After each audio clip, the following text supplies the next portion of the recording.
histórias eu comecei a contar, no SBT. Naquela época eu saí da universidade e foi uma época assim, 87, não tinha nada disso, de estúdio, de câmera, de nada.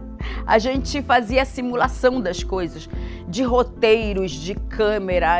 Naquela época era máquina de datilografia. E não tinha nada disso, gente, era uma máquina fotográfica. Então, de lá, quando eu saí, já fui fazer um teste no SBT. E cheguei, sim, agora. Eu faço o quê? Não sei. E aprendi na rua, com grandes colegas, né? O Lúcio Flávio, a Leni Sampaio, Thelma Pinto. Então, uma galera que realmente me ajudou, né, nessa época. A gente está vivendo num momento tão pesado, tão assim, que eu procuro dar aquela leveza, entendeu?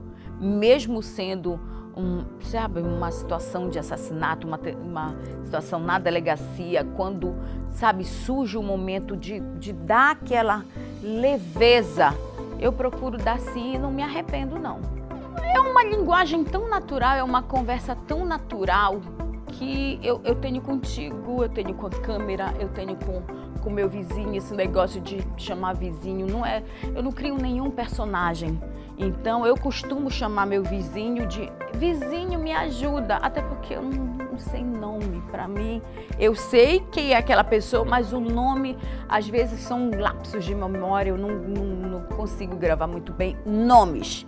E assim, uma que até hoje, quando eu passo pela estrada do Tapanã, eu lembro justamente da esquina, do local, que foi da morte de um estudante que na época de Natal, junto com os colegas, as professoras, estavam batendo de casa em casa para, sabe aquela coisa de gincana e tudo mais, pegar cesta de alimentos e tudo mais, brinquedos, barará.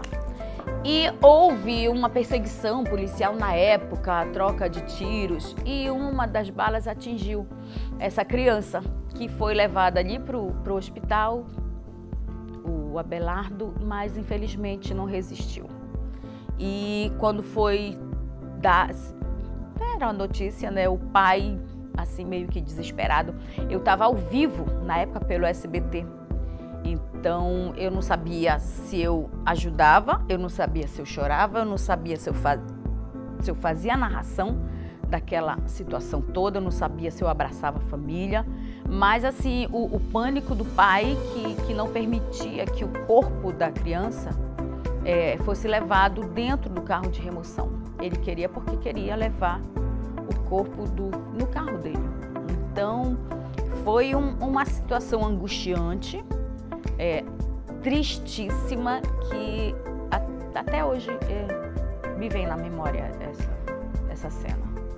E na época que surgiu o Barra Pesada, tinha o Aqui Agora do SBT. Então foi criado nos moldes do Aqui Agora, só que puxando um pouco mais para prestação de serviços, de comunidades, de matérias de comportamento, não era só a polícia. E naquela época, quando surgiu o Barra Pesada, aquela coisa, era dica de emprego, a gente ajudava dando remédio, cesta de alimentos, resolvendo problemas de comunidades. Muita gente, na época, já viu o Barra como uma tábua de salvação. As pessoas já usavam, olha, eu vou chamar a Barra Pesada. E a gente sentia o peso dessa audiência. Era criticado por alguns colegas porque eles diziam que na época era o antijornalismo, né? Porque a gente se permitia, eu ser a Célia, o Ronaldo ser o Ronaldo, o Anaice ser o Anaice, sabe? A gente não era engessado, a gente não criava personagens e a gente se tornou a voz daquelas pessoas. A gente fazia piada, a gente chorava, a gente ria do próprio erro, entendeu? E a gente comentava, sabe, as coisas que aconteciam e forçou os outros colegas, as outras emissoras a modificarem um pouco mais. Até hoje eu me pergunto por que essa linha editorial de polícia, de ação, essas coisas assim, mesmo antes do Barra Pesada, chamam tanto a atenção de leitores, de telespectadores, porque antes mesmo do Barra Pesada, os impressos estavam aí. Tanto que era a capa do jornal e do lado o caderno policial. E onde tivesse sangue, melhor, que era estampado assim. E quem passava na rua, na banca de revista, aquele pessoal vendendo jornal nas calçadas, aquela curiosidade que a gente olhava e elas estavam lendo justamente a parte policial. Então, antes de Barra Pesada, já existia essa, que eu digo que é uma curiosidade mórbida, não sei por que isso atrai tanto as pessoas. Com o passar do tempo, eu acho que vai cansando o telespectador, vai cansando o próprio apresentador. Eu acho que televisão tem que ficar mudando, tem que vir com novidades, tem que vir. E eu, assim, tô falando por mim, já tinha dado o que tinha para dar, entendeu? Tanto que eu passei a ficar só como editora-chefa e diretora do Barra Pesada e o Metendo Bronca. Então, era uma coisa mais, bora, o que a gente pode fazer? Bora pensar numa coisa para ficar legal e tal, sabe? Bora tentar mudar. Até que foram mudando, nós fomos mudando, os apresentadores foram mudando, porque enjoa. Tem uma hora que, négua, já deu o que tinha para dar. Bora experimentar outras coisas.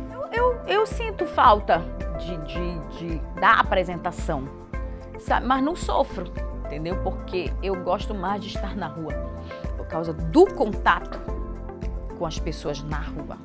Na época eu estava na Record, 2006, 2007, não me lembro. E um dia antes havia acontecido um arrastão na saída, no final do turno da manhã, de uma escola ali naquela área do bairro do Marco. E houve um arrastão e o pai de um dos alunos teria revidado com um tiro. Acertou na época um dos assaltantes, então nós, ok. Foram para a delegacia da Pedreira, resolveram tudo. Eu estive lá também, fiz basicamente, olha, aconteceu isso, papapá. Tá. E quando eu estive na área da escola, os moradores, os vendedores ali da área, comerciantes, me pediram para fazer uma matéria sobre a insegurança naquela área. Eu repassei para a chefia, digo, ok, então vai lá cedo amanhã. Eu digo, então tá, eu vou. E cedo eu estava lá, acompanhando a entrada dos alunos, conversei com pais de alunos, conversei com os comerciantes, os vendedores ambulantes da época, que estavam lá em frente e tudo mais. E quando, de repente, um homenzarrão foi chegando com a esposa e duas crianças. E eu estava tão, sabe, absorta, conversando com o senhor, quase em frente à escola, que quando eu olhei, assim, o cara estava em cima do meu câmera, o Edilson, discutindo com ele, querendo pegar a mídia da câmera, uma situação tão assim, que eu olhei e digo, mas que diacho é isso?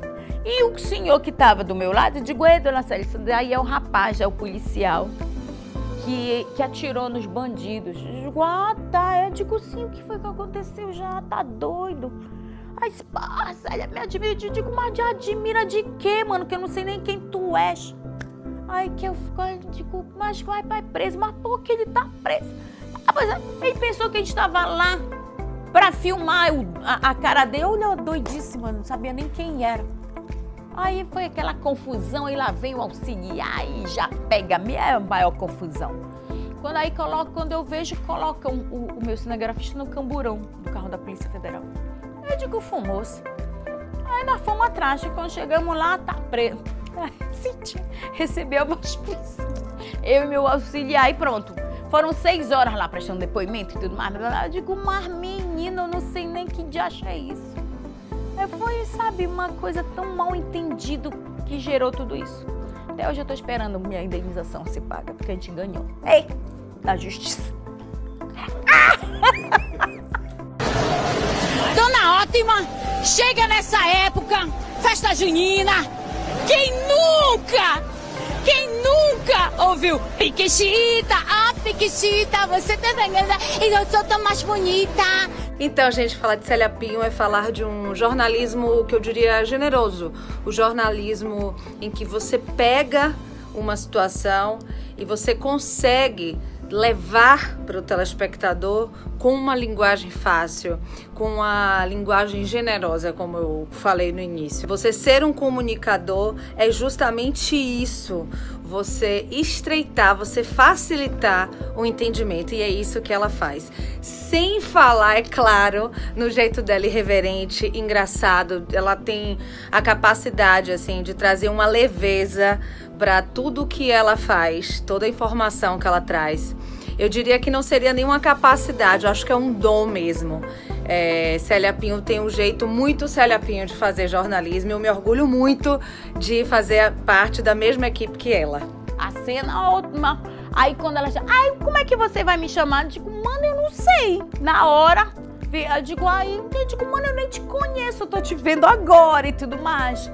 E foi a mesma coisa. As pessoas, como ela costuma falar, estou me sentindo ótima, não sei o quê. Aí ficou Dona Ótima. Só que como ela é baiana também, Dona Ótima. Então é tudo muito natural, nada é combinadinho.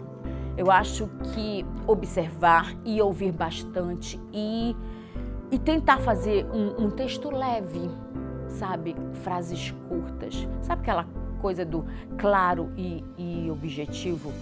Sabe? Aí tem aquele negócio onde, porquê, quando, não sei o quê. Ok, que tenha no texto, mas não que, sabe, seja aquela coisa bem, sabe? Que seja um texto redondinho, que seja leve e que atraia a atenção do telespectador. Porque as pessoas, quando veem assim a gente na televisão, pensam que a gente é inatingível, intocável, sabe? Ai, nada disso. Manda convida que eu vou. Se é para conversar bem ali numa escola pública, eu vou. Se é numa universidade, eu vou também. Como já aconteceu tudo isso. Se eu não tô aqui, só chamar. Fácil.